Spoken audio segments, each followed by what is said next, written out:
What if nothing in your life needs to change except what you assume about it? There's a quiet habit you've practiced for so long that it no longer feels like a habit. It feels like reality. You look at the world, you observe what is happening, and then you decide what is possible from there. You call this being realistic. But what if that is the very thing that keeps you locked in place? What if the world you are reading is not a source of truth, but an echo of something you have already accepted as true within yourself? Because the moment you accept the outer world as the starting point, you unconsciously place yourself in the position of someone who reacts, not someone who creates. And from that position, everything becomes effort. You try to change circumstances. You try to fix outcomes. You try to move pieces on a board that you assume already exist independently of you. But the deeper question is never asked. Are you trying to change reality or your state? There's a difference so subtle that most people never notice it. You can want something intensely, visualize it vividly, even speak about it with confidence, and still remain in the identity of someone who does not have it. And that identity, not your effort, is what reality reflects. Because reality does not respond to your desires. It responds to your assumption. Not what you say you believe, but what feels natural to you when no one is watching, when no technique is being applied, when you are simply being. And so you can repeat a thought 1,000 times. But if it still feels like something you are trying to make true, then you are not in the state of having it. You are in the state of reaching for it. And reaching is not the same as being. Wanting is not the same as having. Hoping is not the same as knowing. Reality does not argue with you. It simply mirrors the version of you that you consistently return to. This is why people say they tried everything and nothing worked. But they never left the state of trying. They never questioned the identity behind the effort. They never asked the only question that actually matters. What am I assuming right now? Not intellectually, not as a concept, but as a lived emotional position. Because assumption is not a thought you occasionally visit. It is a state you occupy. And every state comes with its own world, its own logic, its own evidence, its own outcomes. You do not change the world to enter a new state. You enter a new state and the world reorganizes itself around it. This is where imagination is misunderstood. You were taught that imagination is something secondary, something unreal, a mental rehearsal at best, a distraction at worst, something you use to cope with reality, not something that creates it. And because of that, you learn to trust your senses more than your inner experience. You learn to believe that what is seen is real and what is imagined is not. But what if it is the opposite? What if everything you call real was imagined first and then solidified through repeated acceptance? Look around you. Every object, every structure, every system, every relationship, all of it began as an inner image, a possibility, a thought entertained long enough until it felt natural, until it stopped being questioned, until it became assumed. And once assumed, it became fact. So the issue is not whether imagination creates reality. The issue is, why are you using it unconsciously? Because you are imagining all the time. You are assuming all the time. You are occupying states all the time. The only difference is whether you are doing it deliberately or by default. And most people are not choosing their states. They are inheriting them from memory, from past experiences, from emotional reactions that were never examined. And so they continue to live in a loop. They react, which reinforces a state. That state produces a familiar outcome. That outcome confirms the state. And the cycle continues, not because reality is fixed, but because identity is. Now consider something deeper. If reality is a mirror, then what you see is not happening to you. It is reflecting you. Not your surface thoughts, not your temporary moods, but your dominant state of being. And that state is always revealed in one place, how things feel to you. Because feeling is not decoration, it is confirmation. It tells you what you're accepting as true. You cannot fake it for long. You cannot pretend your way into a state. You can only move into it by embodying it. So let me ask you again, more quietly this time. If it were already yours, how would you feel? Not tomorrow, not after something changes, but now. Would you still be checking, still doubting, still trying to make it happen? Or would there be a kind of stillness, a subtle shift where the need to chase disappears? Because that is the signal, not excitement, not intensity, but naturalness. The moment something feels normal, it is already yours in consciousness. And once it is yours in consciousness, reality has no choice but to reflect it. This is what most people miss.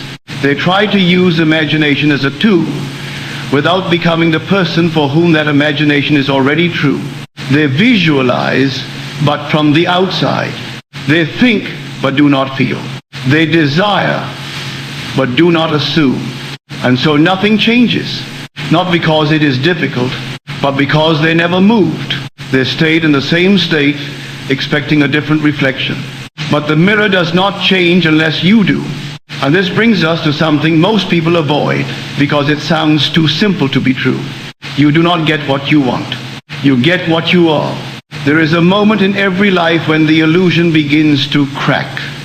Not loudly, not dramatically, but quietly, almost imperceptibly, when what you thought was solid begins to feel uncertain, and what you dismiss as imagination begins to feel strangely real.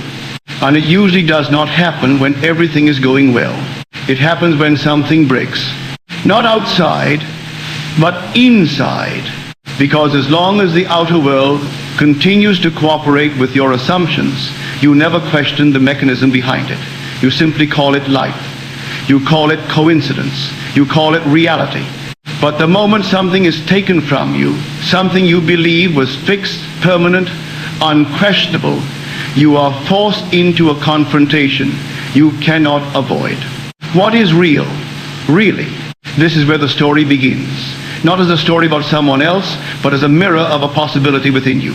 A woman, strong, precise, intensely focused, someone who could decide on something and bring it into being. Not through force, but through a kind of inner certainty that did not negotiate with appearances. She had already proven in what the world would call practical matters that assumption shapes outcomes. She could define what she wanted, inhabit it internally, and watch reality rearrange itself to match it. But none of that prepared her for what came next, because there is a difference between creating things and losing someone. And when that loss arrived, it did not ask for permission. It did not align with her desires. It did not respond to logic, belief, or hope. It simply happened. And in that moment, everything she had relied on collapsed. Not because it was false, but because it had not yet been understood at the deepest level.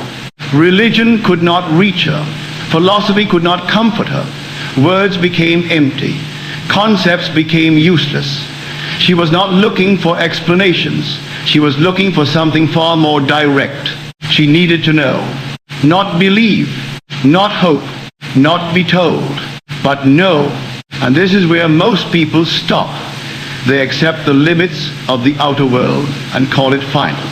They accept what the senses report and build their entire understanding on it. They say it is gone, it is over, it is finished. And in doing so, they seal the state. They solidify the assumption. They unknowingly accept a version of reality, and reality faithfully reflects it. But she refused to stop there. Not because she was stronger, but because she was more honest. She recognized something most people avoid. If everything truly exists within consciousness, then what she lost must still exist within her. Not as memory, not as imagination in the weak sense of the word, but as a living reality waiting to be accessed, not created. And this is the turning point, because imagination is not where you invent something new. It is where you access what already is. The moment you understand this, something shifts. You are no longer trying to bring something into existence. You are selecting a state that already contains it. And every state has its own world. So she did not try to convince herself. She did not repeat affirmations. She did not argue with reality. She turned inward, not to escape, but to find.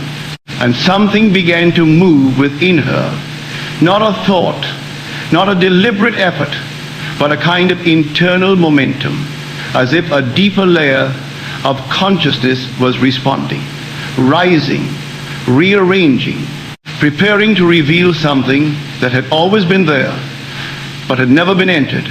And then it happened, not gradually, not symbolically, but with a clarity that left no room for interpretation.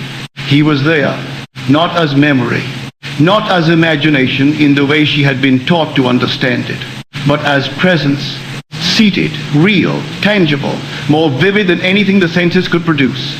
And in that moment, the distinction between inner and outer dissolved, because what she was experiencing was not in her mind in the dismissive sense.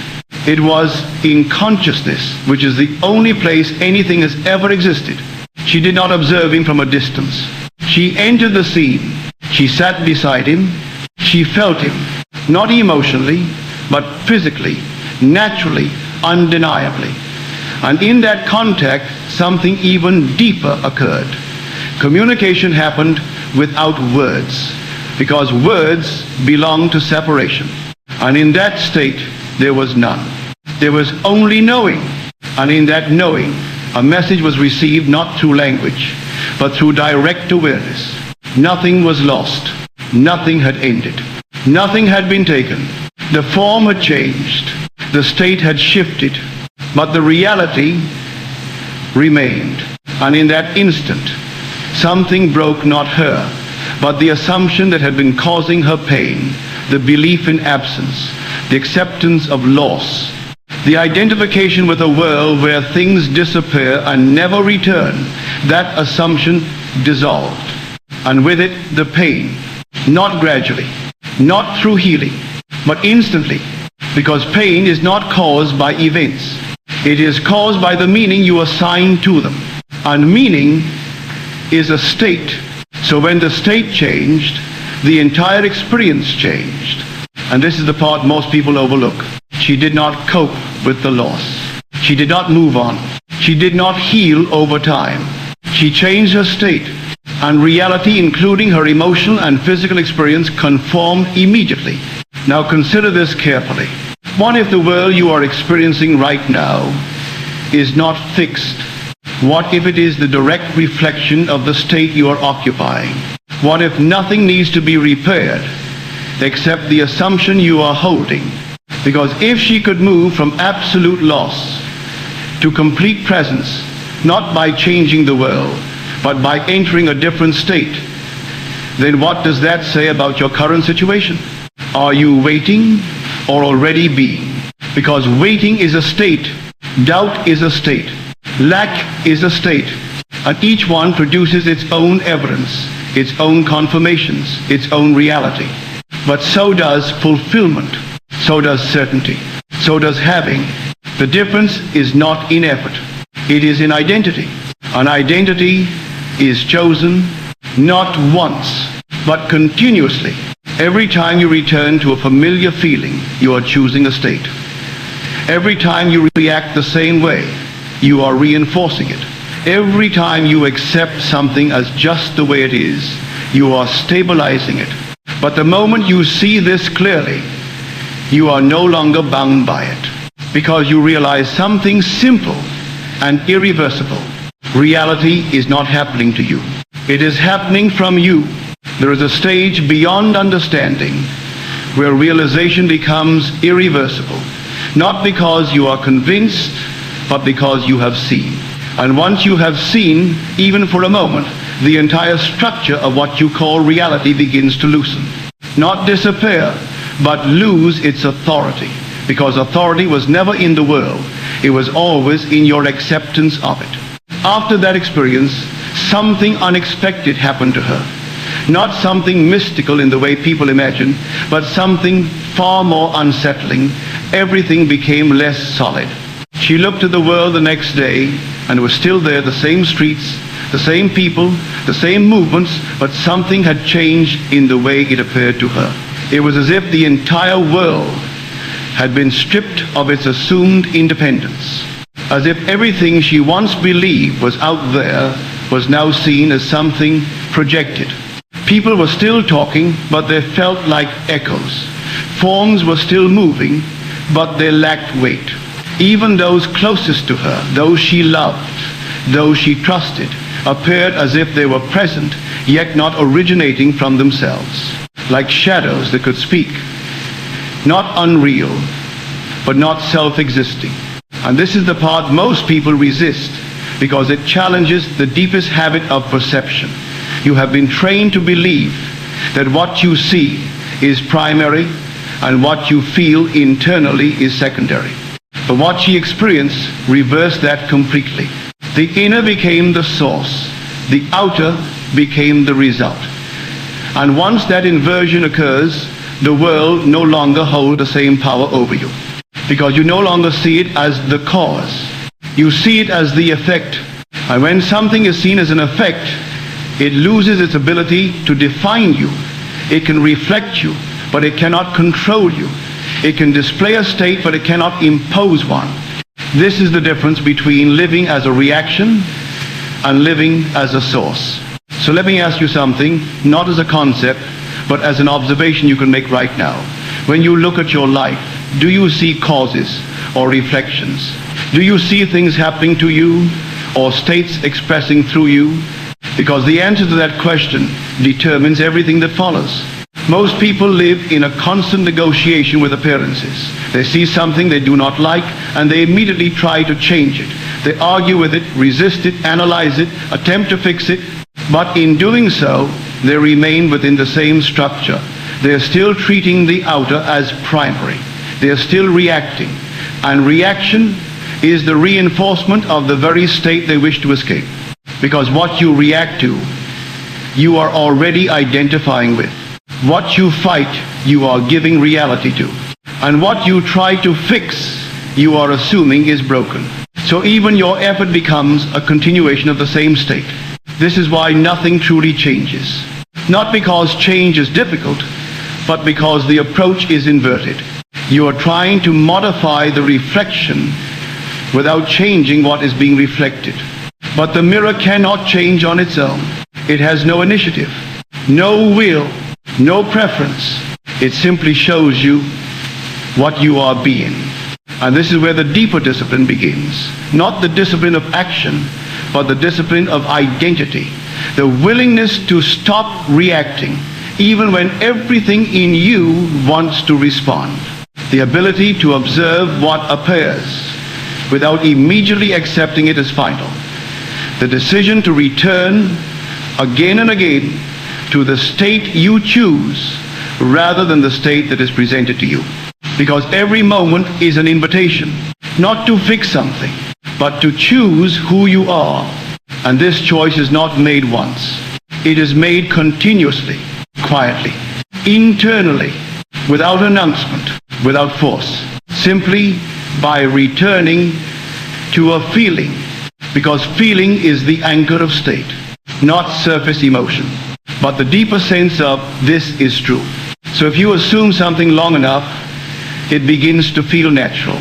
And when it feels natural, you stop questioning it.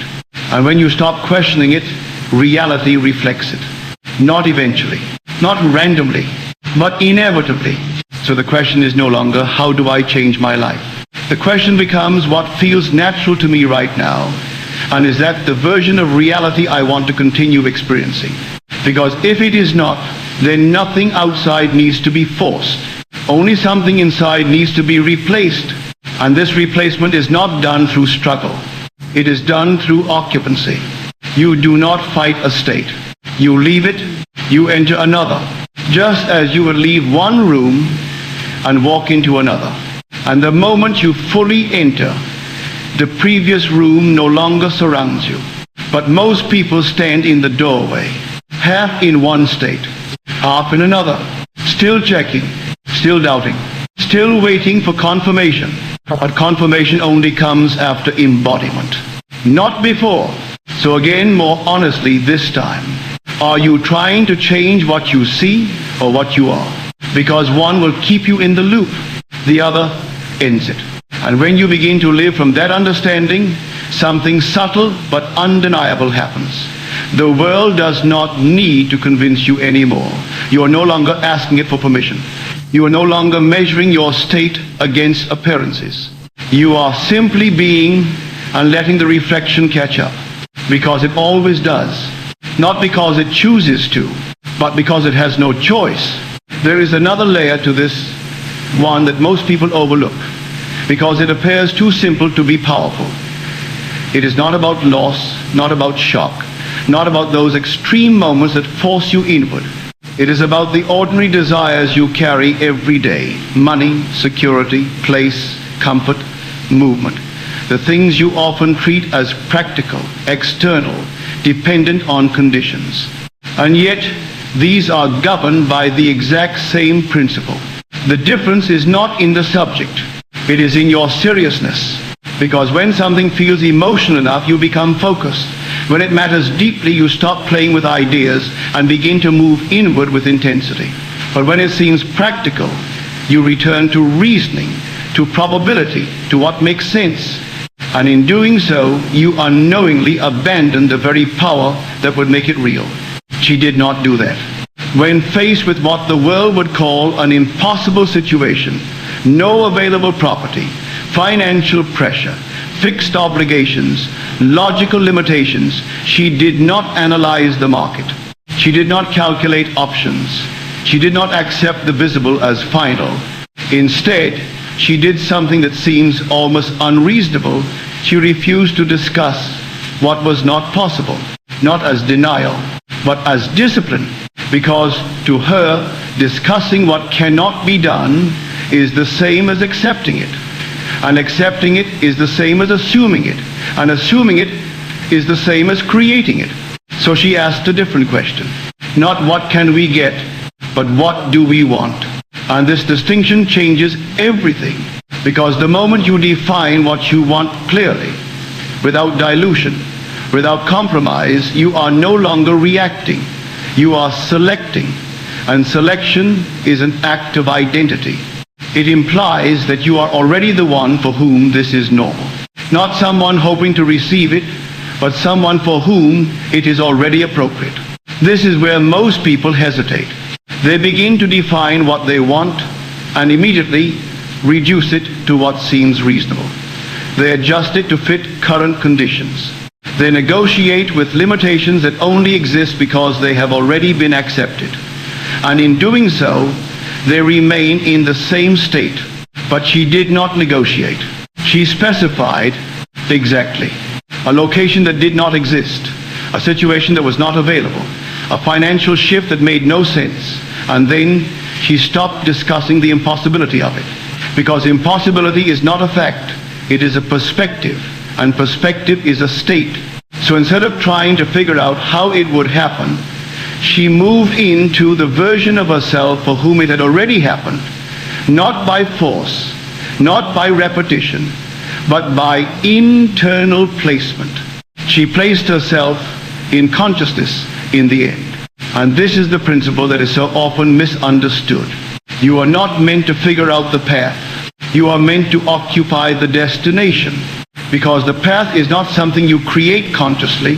It unfolds automatically once the state is accepted. The moment you become the version of yourself who has it, reality begins to reorganize. Not randomly, not magically, but systematically to reflect that identity. And this reorganization often appears as coincidence, as opportunity, as unexpected alignment. But it is none of those things. It is simply the reflection catching up. So what happened?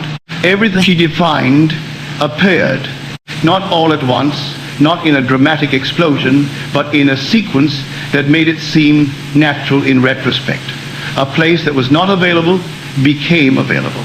A financial burden that seemed fixed was removed without effort. A new arrangement emerged that was more aligned, more comfortable, more exact than what had been considered possible. And the most important part is this: she did not force any of it. She did not chase. She did not struggle. She assumed and allowed, because assumption is not passive. It is selection. And once selected, it must express. This is the law you are always operating under, whether you realize it or not. You're always selecting states. You're always assuming something to be true. The only question is whether you are doing it consciously or by default. So let me ask you something, without urgency, but with precision. Are you defining what you want or adjusting to what you see? Because one leads to creation, the other leads to repetition. And repetition is what most people call life. But it is not life. It is unconscious selection, repeated. Now look at your own situation, not emotionally, but clearly. The things you say are difficult. The things you believe are not possible right now. The conditions you think must change before anything else can happen. Are these facts, or are they assumptions you have normalized? Because the moment you stop feeding them with attention, they begin to lose their structure, not instantly, not visibly at first, but internally. And that internal shift is what precedes every external change. So instead of asking, how do I make this happen, ask something quieter, but far more powerful. If this were already done, who would I be? Not what would I do, not what would I say, but who would I be naturally? Because action follows identity. Behavior follows state. Reality follows assumption. And when you truly enter that state, not partially, not temporarily, but fully, something stabilizes within you. You no longer need to check. You no longer need reassurance. You no longer look outward for confirmation, because you have already confirmed it within. And once it is confirmed within, it is only a matter of time before it appears without. Not because time is required, but because you are still learning to remain. To remain in the state without falling back. To remain in the identity without questioning it. To remain in the assumption without needing proof. Because proof is the final step, not the first. So again, gently. Are you waiting for reality to change so you can believe? Or are you willing to believe so reality can change? Because one keeps you outside. The other brings everything to you. There is a moment, subtle, almost invisible, where imagining stops being something you do and becomes something you enter. Most people never reach that moment, not because it is hidden, but because they approach imagination as an activity instead of a state. They sit down, they visualize, they try to see something clearly, they attempt to feel something intensely, and then they leave, returning to the same identity that started the process. And so nothing changes, not because imagination failed, but because they never actually moved. Imagination is not a performance. It is a relocation of self. The moment you truly enter it, you are no longer here trying to get there. You are there experiencing from within. And this distinction, so small in language, is absolute in effect. Because when you imagine from the outside, you remain the same person. But when you imagine from within, you become someone else. And reality does not respond to what you observe. It responds to who you are. So the question is not, did you visualize it? The question is, did you become it? Because becoming is not something you declare. It is something you feel as natural. It carries no strain, no urgency, no effort to convince. It feels obvious. And that is why most people miss it. They are looking for intensity, for emotion, for some dramatic confirmation. But the real shift is quiet. It feels like recognition, not creation. Like remembering something that was always yours, not achieving something new. This is why the state akin to sleep, that delicate edge between waking and dreaming, becomes so important. Not because it is magical, but because it removes resistance. In that state, you are not trying. You are not analyzing. You are not questioning. You are simply present.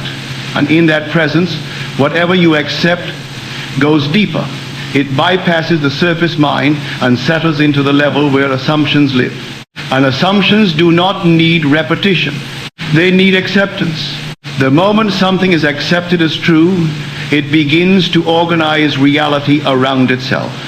Not instantly in appearance, but instantly in structure. The unseen rearranges first. The visible follows. And if you interrupt this process by doubt, by checking, by returning to the old identity, you are not delaying the result. You are replacing it.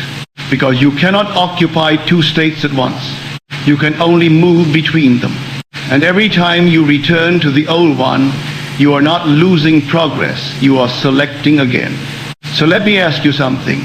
Not to challenge you, but to clarify where you are. Are you visualizing or embodying? Because visualizing is something you do for a moment. Embodying is something you remain in.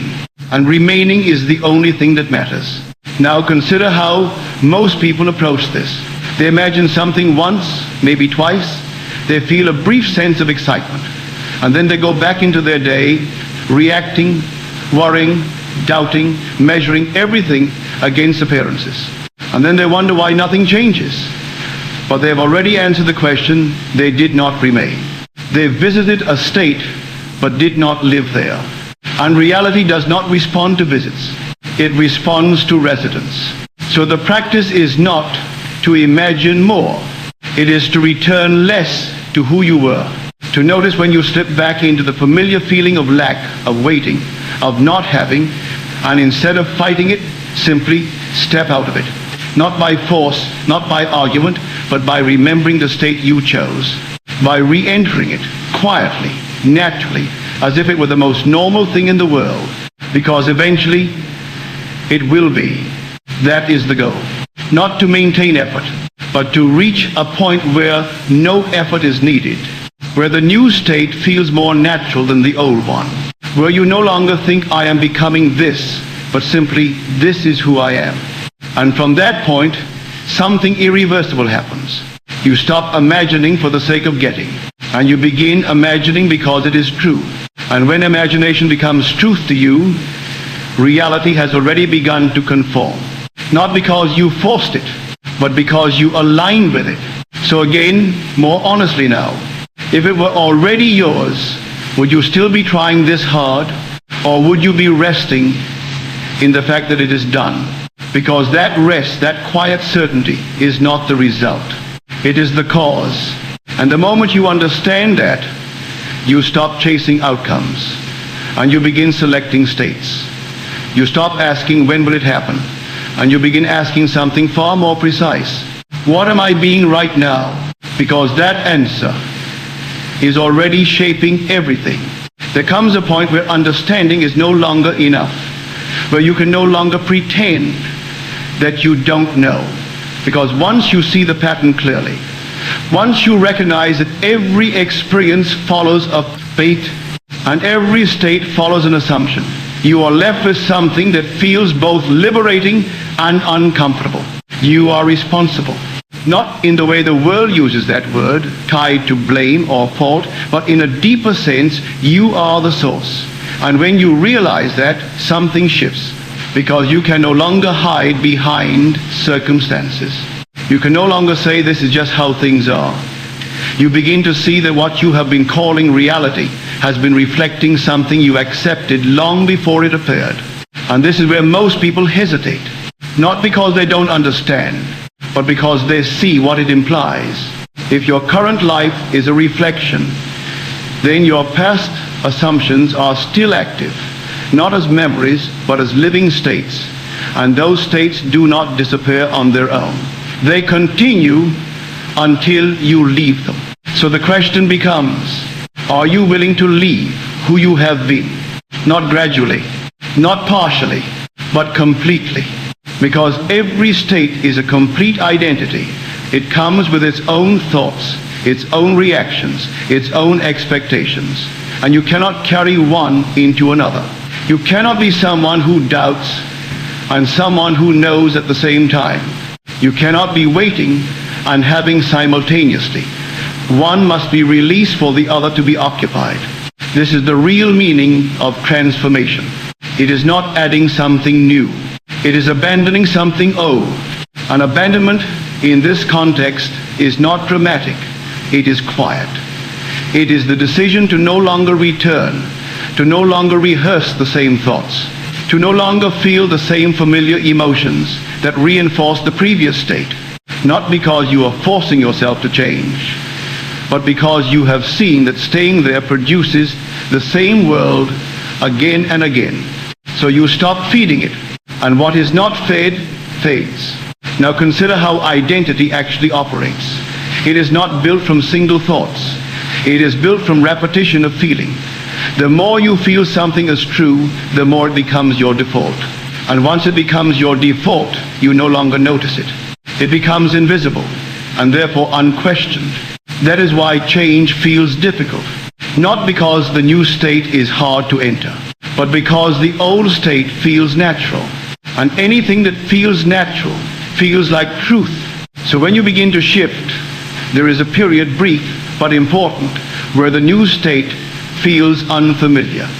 Not wrong, just unfamiliar. And in that moment, most people return. They go back to what feels normal, even if it produces what they do not want. Because familiarity feels safe. But safety is not creation. Creation requires selection beyond comfort. And this is where awareness becomes your only tool. Not force, not discipline in the traditional sense, but awareness, the ability to notice when you have slipped back into the old state and gently, without judgment, return to the one you chose, again and again, until the new one stabilizes, until it begins to feel just as natural as the old one once did. And this process is not about time, it is about consistency of being. Because the moment a state becomes dominant, reality reflects it. So the delay you experience is not time passing. It is inconsistency. It is moving back and forth between identities, between assumptions, between feelings. One moment you are certain, the next moment you are questioning. One moment you feel it is done, the next you check for evidence. And in that fluctuation, nothing stabilizes long enough to be reflected clearly. So let me ask you something with complete honesty. Are you remaining or are you returning? Because remaining creates, returning repeats, and most people are not aware of how often they return. Not physically, but internally. They revisit the same thoughts, the same doubts, the same interpretations of reality, and every revisit is a reinforcement, not of what they want, but of what they have been. So the work is simple, not easy, but simple. Choose a state, enter it, and remain, not perfectly, but consistently. And when you fall out, because you will, at first do not analyze it, do not judge it, do not turn it into a problem. Simply notice and return. Because the power is not in never leaving, it is in always coming back, until eventually you stop leaving.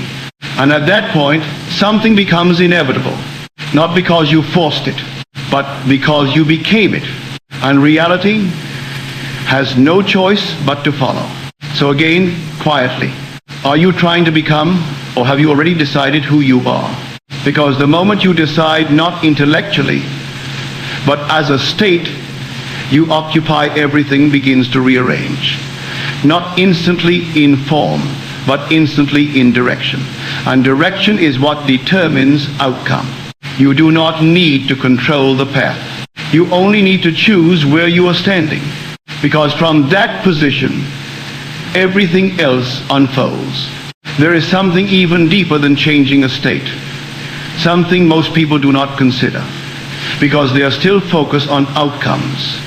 They want a different life, a different situation, a different result. And while that is natural, it is still operating within a limitation, the idea that you are here and reality is there, and something must happen to bridge the gap. But what if there is no gap? What if the only thing that ever changes is what you identify with? Because when you look closely, Every state you have ever occupied felt real while you were in it. When you were worried, it felt justified.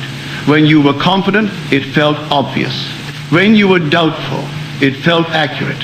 And yet, each of those states produced a completely different experience of the same world. So which one was real? None of them and all of them. Because reality is not fixed. It is relative to the state you are occupying. And this leads to a realization that is not intellectual but experiential. You are not in reality. Reality is in you, not as an idea, but as a continuous projection of your current state of consciousness. And once this becomes clear, something fundamental shifts. You stop trying to change things and you begin to observe what you are being. Because what you are being is what is being shown. Now, this does not mean the world disappears. It does not mean you withdraw from life. It means you stop assigning power to appearances. You stop letting what you see determine what you feel. Instead, you let what you feel determine what you will eventually see. And this reversal is everything. Because as long as you are reacting to the outer world, you are reinforcing it. You are agreeing with it. You are saying, without words, this is true. And reality, having no will of its own, simply reflects that agreement back to you again and again. But the moment you withdraw that agreement, not by denying what you see, but by refusing to accept it as final, you begin to loosen the structure. You begin to open space for something else to appear. And that something else is not random. It is selected by you through your state. So let me ask you something, and feel this carefully. What if nothing needs to change except you? Not your actions, not your environment, not your circumstances, but you as the one who is perceiving, interpreting, assuming. Because the moment it shifts, everything else follows. Not instantly in appearance, but instantly in direction. And direction is what determines what unfolds. Now consider the idea of identity again, but deeper this time. Not as a personality, not as a role, but as a position in consciousness. Every identity is simply a state that you have accepted as me. And once accepted, it begins to filter everything you experience. It determines what you notice, what you ignore, what you expect, what you allow. So if you identify as someone who is still becoming, you will continue to experience a reality that reflects that. Always moving, always progressing, but never arriving. Because the state of becoming does not contain completion. But the state of being does. And this is the shift from becoming to being, from seeking to having, from hoping to knowing. And this shift does not happen through effort. It happens through recognition. The recognition that you are not moving toward a reality. You are selecting one. And once selected, it begins to feel natural. And once it feels natural, you stop questioning it. And once you stop questioning it, it appears. Because doubt is not an obstacle. It is a state. And like any state, it can be left. So when doubt appears, you do not fight it. You do not analyze it. You do not try to remove it. You simply do not return to it. You return instead to the state you chose, quietly, consistently, without drama, because drama belongs to the old identity. The new one is simple. It does not need to prove anything. It does not need validation. It does not look for signs. It is because it is. And from that simplicity, something powerful emerges. Stability, not emotional intensity, not excitement, but stability, the kind of inner stillness that does not fluctuate with appearances, the kind of knowing that does not depend on evidence, the kind of presence that remains regardless of what is seen. And that stability is what reality reflects most clearly, because the mirror does not respond to brief impressions. It responds to what is sustained. So again, gently but precisely. Are you still becoming, or have you started being? Because the moment you truly begin to be, everything you once chased begins to move toward you. Not because you attracted it, but because you became the place where it exists. And there is nothing to chase when you are already there. There is a final shift, one that does not feel like effort or practice or even transformation. It feels like something simpler, quieter, like remembering what was always true before you learned to doubt it. Because everything you have heard, everything you have explored, everything you have attempted to apply leads to this one recognition. You were never trying to change reality. Reality was waiting for you to choose. Not choose in the sense of deciding once and then hoping it happens, but choosing as a way of being, choosing as identity, choosing as something you return to so consistently that it no longer feels like a choice at all. It feels like you. And when it feels like you, there is nothing left to do. This is where the effort dissolves. Not because you have achieved something, but because you have stopped resisting what you already are. Because the truth is, you have always been selecting states, even before you understood this. Even when you believed life was happening to you, you were still choosing through your reactions, your interpretations, your assumptions. You were selecting without knowing, and now you are aware. And awareness changes everything, because what is seen clearly can no longer control you unconsciously. So you begin to live differently. Not outwardly, not dramatically, but internally. You begin to notice when you are slipping into an old pattern, an old assumption, an old identity. And instead of following it, you pause. Not to fight it, not to fix it, but simply to not become it. And in that pause, there is space. And in that space, there is choice. And in that choice, there is creation. This is the quiet power most people overlook. They think creation is something active, something forceful, something that requires energy and persistence. But real creation is selection followed by allowance. It is choosing a state and not interfering with it. Because interference is what you have been taught. To check, to doubt, to measure, to look for proof. But proof is always behind you, never in front of you. So the moment you look for it, you are looking backward. And the moment you look backward, you return to the old state. This is why the process feels unstable at first. Because you are learning to stop referencing the past. You are learning to stop using evidence as validation. You are learning to remain without confirmation. And that is where the shift completes. Not when something appears, but when you no longer need it to appear, to feel that it is done. Because that feeling is the completion. Everything else is just the reflection catching up. Now understand this clearly. There is no future where this becomes true. There is only a present where it is either assumed or not. And every moment you return to the assumption, you are not moving closer to it. You are stabilizing it. And stabilization is what produces form. So if it feels unstable, it is not because it is far away. It is because you are moving back and forth between identities, between assumptions, between states. But the moment you stop moving, the moment you remain, the moment you settle into the identity of having, of being, of knowing, something locks into place. Not outside, inside. And from that point, the outer has no choice. Because it was never leading. It was always following. So the work is finished, not when you see it, but when you become it. And becoming, in this sense, is not effort. It is recognition. The recognition that you are not separate from what you desire. You are the source of it. You are the space in which it exists. You are the one who gives it reality by accepting it as real. So the question is no longer, how do I get what I want? But something far more precise, something far more immediate, something that does not require time. What am I right now? Because whatever that answer is, is already becoming your world.